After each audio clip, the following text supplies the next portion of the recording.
So this one guys, the pocket. Yeah, there's one also here, and this is for laptop, and you can put it here. See, so it's very deep guys. And here one pocket here, in here, and here guys, there's a USB. You can put your power bank.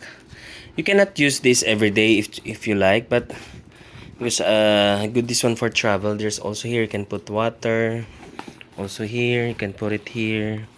So guys, this is the bag look like guys. So when you click this one, so the zipper is doing like this. Look like this guys, right? So you can close this one.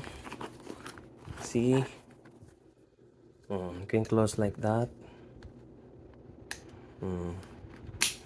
Then you can close. So this is the bag look like guys. It's not too much big. It's good for travel. See, but for me, I will not put my laptop here. I just put my t-shirt or jackets. And I have also guys one here for my iPhone, which is very cheap. It is $1, 1.99. So this is the one guys. So it's just the same guys, the color.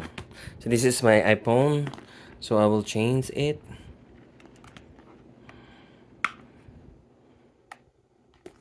I will change it guys. Let's wait. I'm using my hand for my phone. Let's wait guys.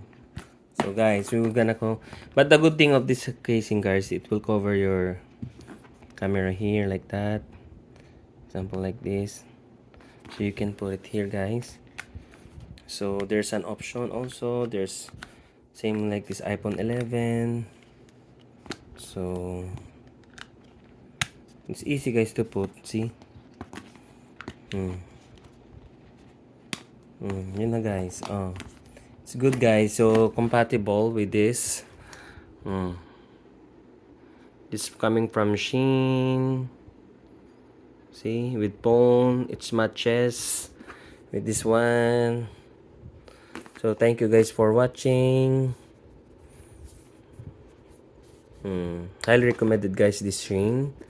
So my wallpaper is, burst like that. Yeah.